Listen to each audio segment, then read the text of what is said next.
Hey there, internet people, and welcome back to Green Wing Gaming, or welcome if you're new. And if you are new on the channel, this here is a Monday upload. And Mondays on this channel, we like to talk about Warhammer stuff. So today's topic of conversation, we are continuing our faction focus on the Chaos Space Marines. Now, the video that came out before this one, for those of you that have seen it, I was talking about the main army rule and detachment rule for Chaos Space Marines, and let's say I was maybe not the most enthusiastic about them. I don't necessarily think that's where the army shines the most.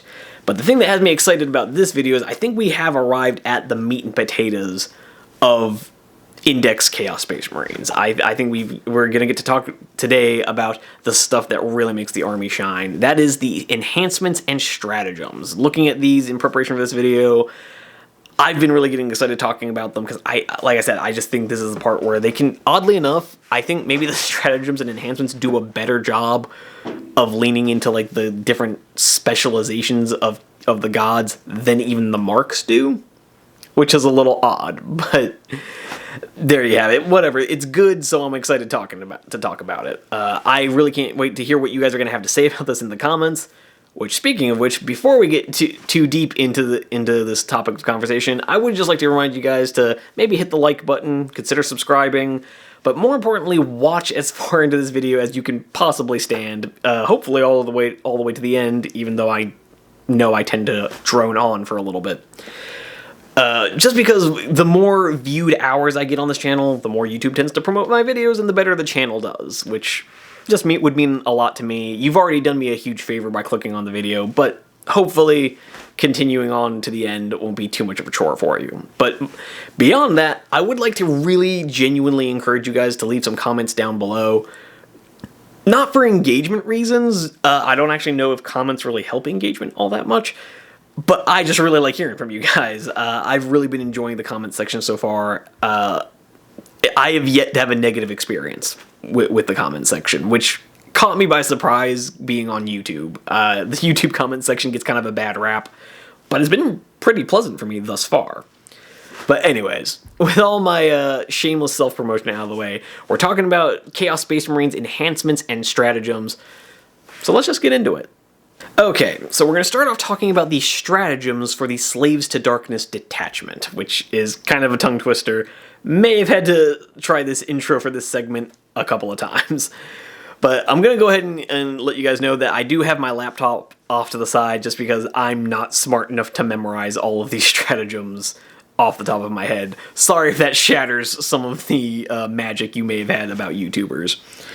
But so there's not that many. As with every detachment, there's only 6 stratagems, and particularly with this index, they've done a pretty good job of making them, like, they work for every unit, but most of these stratagems have like a particular mark of chaos that makes them work even better.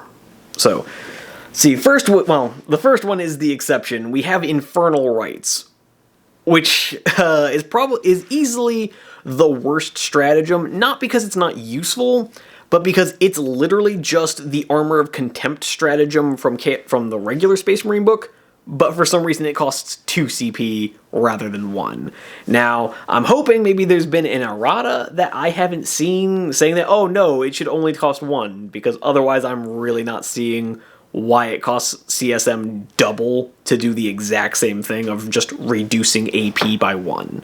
For those of you not familiar, both in the Dark Angels, which I've covered on the channel, and just in the Space Marines Index as a whole, there's a stratagem called Armor of Contempt, which for 1 CP, you target one of your units, and enemy armor penetration for an attack for the rest of that phase is reduced by 1. So if you're targeting that affected unit with AP 1 weapons, they're now AP nothing weapons. AP 2 goes to AP 1, so on and so forth. For 1 CP in the Space Marine Codex, or Index, it's a really good stratagem. It gets used quite frequently. For 2 CP in the Chaos Index, I don't know that I personally would ever use it, because a 2 CP strat is pretty expensive, and you're probably going to be saving that for your combat interruptions. But anyways, we're getting the bad one out of the way right off the bat. Or I say bad one, the needlessly expensive one. Out of the way off the bat. The rest of these all cost 1 CP. This is the only 2 CP one. The rest of them are 1 CP. And though, first off here, we have Eternal Hate, which all of these, you select 1 Heretic Astartes unit. In this case, it's in the fight phase just after an enemy unit has targeted one of your units. So after a unit is declared the target of an enemy attack, you activate this strat for 1 CP, and effectively what it does is, for every model that dies, you roll a d6, and on a 4+, that model gets to attack like normal before it's removed from play. Now, where this gets a little more specialized is that if the unit affected has the mark of Khorne, you get to add +1 to the roll. So for Khorne units, they get to fight on a 3+, whereas everyone else just gets to fight on a 4+. Like I said, does a pretty good job of affecting everyone, but also leaning into the Khorne side of things just a little bit. And then, again, this is a pretty useful... this is a useful one, maybe not the most useful, because I'm not a huge fan of strats where I have to spend a CP and then roll a dice for it to do anything. And this mechanic is something we've seen Games Workshop try to make this sort of thing work in the past of, in 8th edition, it was the Space Marine banner bearers. In 9th edition, there were like Warlord traits and relics that did this. I'm not sold on it as a mechanic. Again, the whole thing of investing into something that only works some of the time is not really how I like to build my armies. But that's just me, and the fact I do like that it leans more heavily into the Khorne thing, but I also kind of feel like Khorne units should I almost feel like this is just what the Mark of Khorne should do, rather than it being a strat. But anyways, moving on to the next one, we have Profane Zeal, another 1 CP stratagem. You activate this in the shooting phase or the fight phase, and you target 1 Heretic Astartes unit from your army that has not been selected to shoot or fight. And the way this one works is, until the end of the phase, each time a model in your unit makes an attack, you reroll hit rolls of 1 and wound rolls of 1. Now, some of you might notice, wait, isn't that just what the Mark of Chaos Undivided does? Well, yes, and it says here right at the bottom that if you already have the Mark of Chaos Undivided, instead of re-rolling hit rolls of 1, you re-roll all hit rolls. And instead of re-rolling wound rolls of 1, you re-roll all wound rolls. So it basically becomes like Oath of Moment, but for just that unit. Again, this one I'm actually more sold on. Just spend a CP, get re-rolls of 1. If any of you are watching or familiar with 30k, it basically gives you preferred enemy, where you're re-rolling hit and wound rolls of 1. I'm actually digging that. I actually think that it's obviously very useful, and I really like the fact that they bore in mind that, hey, anyone who's using Mark of Chaos Undivided, this is useless because you're already getting that. And then they thought of that, like, oh no, we're going to make it even better for them. So again, the stratagems are very much the highlight of this army for me so far. This definitely is a lot more appetizing to me than the detachment rule was. But continuing onwards, we next have a 1 CP stratagem called Skin Shift, and what this does is you use it in your command phase. You select a Heretic Astartes unit from your army, just any Heretic Astartes unit in your army, and one model in your unit regains up to 3 lost wounds. In addition, if your unit has the Tzeentch if it's a Tzeentch unit, if it has the Mark of Tzeentch, 1 model is rezzed in return to your unit as full wounds remaining. So if you lost a model and your Mark of Tzeentch, you get a model back. And again, this is actually a very Tzeentch thing of, oh, you just get wounds back, you undo the damage, which in 9th edition it was that you negated the damage, but this is very much in the same vein, and the fact that it works even better for Tzeentch, very thematic, very, very cool, very useful. If you're trying, and it could just be super annoying. But again, this is where it gets a little weird for me, because, like, if I'm being honest, for a lot of my heavier shooters, I would probably want to go Mark of Nurgle, except I like this stratagem and the ability to res models back to the unit. So again, this is where the marks in general are just making me feel a little weird about how they work. They're maybe not gelling the best, but the stratagems here, I'm loving. I like how they work for everybody, but better for the specializations. But Anyways, I'll quit harping on that, I promise. Our next one, we have Dark Obscuration, again, a 1 CP strat. You use this in your opponent's shooting phase, which, by the way, I'm loving how a lot of these are reactive. If there's one problem I really had with strats in 8th edition, 9th edition, there wasn't a lot of reactivity, considering you could make stratagems to work in your opponent's turn. Games Workshop just weirdly only wanted to make them buffing things that happen in your turn. And so I like that we're seeing more reactivity out of these. They're almost being used like reactions in 30k, where a lot of strats seem to be kind of reacting to your opponent rather than just furthering your own plans. But yeah, so this happens in the shooting phase, just after an enemy unit has selected one of its targets. So when an enemy unit targets one of your units, you can also select that unit and make them the target of the strat.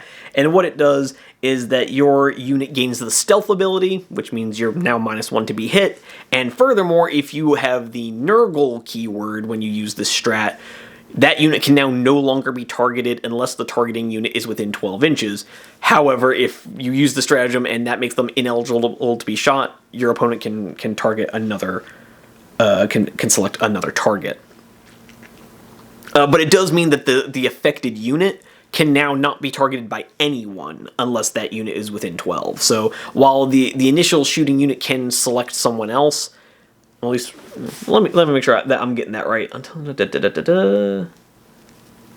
Actually, no, it doesn't. I'm mistaken. It doesn't say anything about being able to reselect. So you could potentially have a unit declared as the target and then just activate this and say, hey, I'm Mark of Nurgle and more than 12 away. Your shooting's wasted. Although that doesn't feel right. That I wouldn't be surprised if that gets errated or if it already has been errated, please do let me know. I wouldn't be surprised me if there's an errata, a change made to say that you can select, that the targeting unit can reselect afterwards. But again, just having Mark of Nurgle and being able to suddenly say, hey, in your own shooting phase, you can no longer target this unit unless you're close to me. Which again, kind of makes you want to put it on your Havocs, because they're the guys that are going to be the farthest back and thus become really hard to target. So I can really picture having a squad of las cannon Havocs with Mark of Nurgle, giving them, exploding hits on 5s and 6s, and now all of a sudden making them really difficult to hit. So all of a sudden, Nurgle for your heavy support shooting is looking better and better. So yeah, another really effective stratagem. And then our last one, we have Unnatural Swiftness. And what this does is you select this for one of your Heretic Astartes units in your own movement phase, and until the end of the turn, your unit is eligible to shoot and declare a charge in a turn in which it fell back. In addition, if your unit is a Slaanesh unit, until the end of the turn, your unit is eligible to shoot and declare a charge in a turn in which it advanced. So now all of a sudden you're giving advanced shoot and charge to your Slaanesh units, and everybody's getting fall back shoot and charge. That's a tremendous one. That's actually, right away, as a Dark Angel, we have a similar strat, so I already know that this can be unbelievably annoying. I used it to great effect against Khorne Demons in the one game I've played, where being able to fall back, shoot, and charge, unbelievably useful. So much so that I can kind of understand why in 8th and 9th they differentiated between fallback and shoot or fallback and charge, because being able to do both almost feels too good. I kind of wish they would re-separate those things, but that's a pretty minor complaint. This stratagem is insanely good, because it even makes it hard for your opponent to kind of preemptively charge things to bog them down. That literally, unless your unit is completely surrounded and not able to move away, you have a free out. Just 1 CP, I fall back, cool, I can go back to doing what I was doing. So they might think, oh, I'm going to charge this unit into you to bog you down, stop you from charging this really sensitive unit that I need to not die. And, oh, surprise, never mind, I'm doing that anyway. And it's almost 2 stratagems for the price of 1, where, knowing you have this strat, you might select a lot of your combat units to be Mark of Slaanesh, just to give them advanced shoot and charge. Like, I know I would definitely consider giving this to like my warp talons or my raptors, so that they can just move up their 12 inches on their jump packs plus d6 inches for the advance, and then still be able to declare a charge. Unbelievably useful, particularly if you're falling back well, I suppose if you're falling back you're not charging or not advancing, but that's what makes this so useful, is that it's kind of like a catch-all for any situation involving kind of restricted movement. So unbelievably good, particularly for just 1 CP. Very, very effective stratagem. And now, those are our 6 stratagems. 5 of them are made better by a specific mark. The other one, you're probably not going to use because it's just too expensive for what it does, if I'm being real with you. But, with that being said, we are now moving on to the enhancements. And again, having taken a casual look at these, they're pretty good. Some of them, again, maybe a little generic, but that's not necessarily a bad thing. Generic becomes generic for a reason. It gets used a lot because it's good. So up first we have the Corn enhancement, because all 4 of these are directly related to a Chaos God. Maybe my one problem... Oh, no, actually there is one here for Chaos Undivided. Never mind. So yeah, the Corn enhancement is the Talisman of Burning Blood. Again, a name that has been used for a lot of Corn-themed relics in the past. Heretic Astartes Corn model only, and just the enhancement is add 1 to the strength and attacks. Yeah. Each time the bearer's unit makes a Dark Pact until the end of the phase, add D3 to the strength and attacks. So yeah, if you make a Dark Pact with the Mark of Corn with this unit, you gain D3 strength and attacks, so inherently better.